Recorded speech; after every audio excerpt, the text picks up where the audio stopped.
Alam niyo ba, sa lalawigan ng Bohol, may isang pangkat ng mga katutubong mamamayan na patuloy na pinapangalagaan ang kanilang kultura at tradisyon. At ito ang mga ati. Sa dokumentaryong ito, ating tuklasan ang kanilang boses at tuklasin ang kanilang pamumuhay, tradisyon at mga hamon sa makabagong panahon.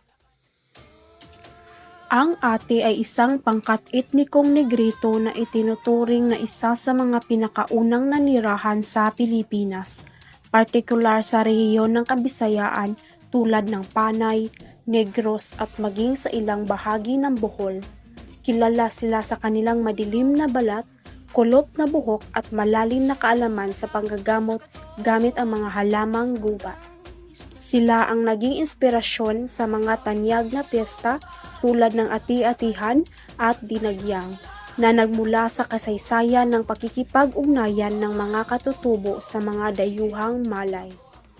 Sipin sa mga ate tribe bali sa Calvario na kuyan karon kay gikan mi dito sa Panay lang niya umi kay tungod sa kalisod nangita mi pinangabuhian nito niabot mi sa Cebu antod niabot mi diri sa Bohol o sa Pormerong abot na mo anami sa airport sa Kabangbang sa una sa Bilaran. Sunod ibalhin na pud mi diri sa Kwan sa Luway. Nga diri nakita ng mga Luway nga medyo mayo diri kay mga tao pud murag matinabangon ba nga religyoso pud sila. Nya ang amo pud nga Kwan mga ugali sa mga tribe kanang sa unang panahon kwan pud kanang ang mga babae mo adto gyud sa mga kabukiran sa mga kalasangan mangitag mga pagkaon kanang mga bunga sa kamuti, bunga sa mga kahoy, na ang mga prutas. Na dito dagko kay mga prutas sa bukid. Nya ang mga laki pod mo pay mangitag sudan kanang manganting sila sa kalasangan na inigabutan ng paghapon magtapog na sila tanan nya magluto.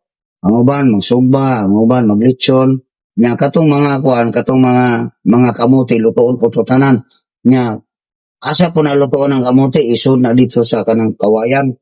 Putlon tong kawayan isod nya butang ang tubig, kutkutan ang yuta, nya ilubong dito sa yuta. Paguman kuan og kanang kahoy nga usang bugkos isa kapasan ibutang dia dauban.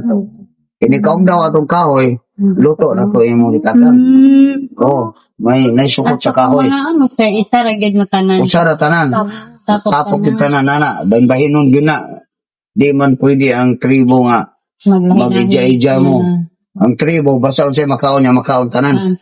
Kay ang mga tribo, murag silos mo ng mga tribo nga, di mo tagaan. Kinang bahinan yun na tanan. Antay yun. Na siya, nga.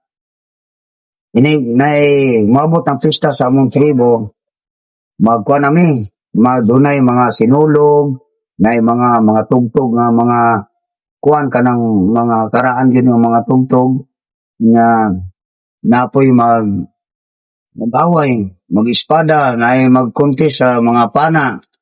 O kana sila, mga hunter ginagay sila. Unya, ang babae po nung panalitan nga magninyo, ipagi po na sa balaod po sa tribo. Kadagano ng babae 3,000, ipagukot sa laki po 3,000. Kung madakpan niya to, yung masawa. Pero dili siya kadako, dili po siya kasawa. O kato pag doon ay gusto, muhina yun, ang laki po doon ay gusto, di po mugukod. Muna siya. Katong babae nga, wapoy gusto, ang laki na po'y gusto, dagan itong bahay sa mga ginawa, malawados mo. Laki, bugukod, bugtaman, kaya parang gibapsa niya. Bisan to, gibuya mo, ito, manganak, panganak, ipaagi pa maglaod. Di man pwede nga, isaaran niyo, inyong ipatipon, dili. Nice. Ang babae pong maburos, o manganak, kanang, og asa mataw ang yang anak, kung salawan, kung amihan, lawan pangan sa anak. Kung amihan po. Kung bagyo pangan sa anak. Dito siya nataw sa bagyo. Kung mataw sa kabadyangan nga naatol nga nangita sila pagkaon, dito nataw yung anak, badyang pangalan anak. Kung ato sa kagabihan sa kalasangan, gabi po pangalan sa anak. Ipon. O, ngayon ka, aray kim, tubang, o, asa ka paingon, way tati amin kay Karpad, umadto mi dito sa Tikas. O, to, ikaw, makuyo ka, nga, ikim, wato ka lang amin. O, sa to, lang din nilang Ara ka nga, kung masubok na ikim, magamangan na kaya ating katito. Ito, Huwag mayong buntag. kung nagutom mo, magkaunat ka din. Sing language ang mayong buntag. Maruyog na aga. Mayong na aga. Mayong buntag, maruyog na aga. Kung gabi, maruyog na kalap.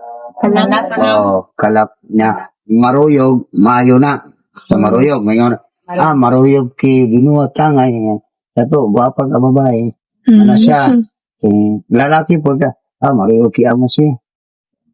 Ara, baita kay tangay. Sato pa, gwapo nga lalaki. Ano siya naman ka, Ate Craig. Ang pangalan na Inati. Inati. Isa siya nung tanay yung Inati. Inati. Karon, pwede ni mamukot, mamasol, manghornal, magbintisa, pwede. Karon, kaya nakuha man niya sa plating restaurant, muna po trabaho ng karon, kaya sa 2012, nagsugod ni trabaho na, kaya kuha mo sa tabiyo sa plating. Nga, pwede ba ka mo magtrabaho? Unsa nga trabaho siya? Kanang mag-entertain na mo sa mga tourists, mura trabaho na, mag-welcome na mo dito. Di mo, isaya na kung saan ang pag-welcome dito. Sa mura, sayaw may, formero, isa pa ka-floating. Kanto, ningabot ng 5 ka-floating, 1, 7, nabot na ilang floating, kay pusog naman. Muna trabaho na mo, karon taon mga pansona, may mga kawal, baligya. Di pa may ka mga musulting, mga Bisaya, sa unang malit merkado, itudlo na lang mo. Upi lang, matag na may kwarta, upi lang, ukuang pa po na pag-inamo. Ay di mo kasabot. Wala po may trabaho, wala po may makita ng mga tao nga madula na mo, nga muhatag sila o kanang tambag nga, kana inyong buhaton, kay para nga nakapalit ng mga pagkaon ninyo. Isa dyan, sa unang panahon. Walay supporter dyan nga kanunay. Hindi mga tabang lang. May mga tabang na okasyon, may mga tabang na nagkuhan. Pag sa mga bata po, tabang nila nga tagsara po dito nga kanunay. Naminaw rami, o kung say action, muna mo inumduman. Paghatag, mangsulti, mo rin ay amuang timana na mo. Yan na di ay. Antony, kaibaw yung mangsulti di saya. Kaya sa sinyas, manggon, murag may buwan na mo. Ngayon na, amot kasabot. Muna yun na, ibawaan na mo, mga sinultian. Mingon nga, dito mo saka na musira, kaya kuyaw ng mga nitibo na, magmatay o tao. Dito, tinod, bisag sa Mindanao, bisag asa, ato pa sa mga ipugaw sa unang panahon. Magyod, kaya abi ng mga nitibo, dili man na sila dawatan. Ang problema kay, mudipinsa sila sa lang community. O sa ilang tribo, dipinsa sila kay base doon na ilang yung musuod niya. Mangmatay mag-tribo, manlogos mag-tribo, maghindak mag-tribo, nga na ba? Madipinsa sila. Muna kada suod sa langyaw to, basta kay kanang dili na, sila kailangan mugay dito, mapanan dyan. Panon ginaila para dili na musuod dito. Muna na itabo. Ngayon sila, kuya na mga nitibo na, mamatay na mga tao. Pero sila gadipinsyan. Itabo nila ito ng panahon. Nakaroon, wala na kaya nakasabot naman sila. Ngayon na ang tao, dagan, lakaw, dagan, kanabito mo, tanaw ko mga kanayaan nga, kuhan mo na. Karoon panahon na. At sa public. Sintalo. Mali sa luway, dikir, napoy grade 6, napoy high school. Usa na mo nga nakapasar sa college, sa pulis. Tuwa sa Siburo na sign. Babae nun siya. Gusto makapulis, na babae mo ka. Muli gusto na po. Sumisan ko. Amo lang, ipakita lang mo ang buwan, ang among pagkamaayo, para nailapot ka na. Respect ay lang. Oo. Dito magbotong-bautan. Mura na balaon na mo diri. Kalau temo sa municipal, barang kaya na makita nila nga ligya gid na. Para mailan kita nga kita.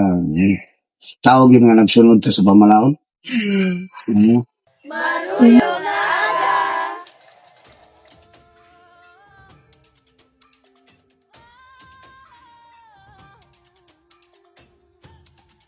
Ang karanasan ng mga ate sa Luway, Bohol ay isang paanyaya na ituring silang higit pa sa simpleng atraksyon sapagkat bilang mga kapwa na may karapatang mabuhay ng may seguridad, sapat na oportunidad at tunay na pagkilala sa kanilang ambag sa ating kasaysayan. Sa bawat kwento ng kanilang tribo, masisilayan ang halaga ng pagkakakilanlan na nagsisilbing paalala na ang ating mga katutubong pamayanan ay dapat igalang, pahalagahan at buong pusong pangalagaan. Isinusumpa ko sa ngalan ng lupa. Isinusumpa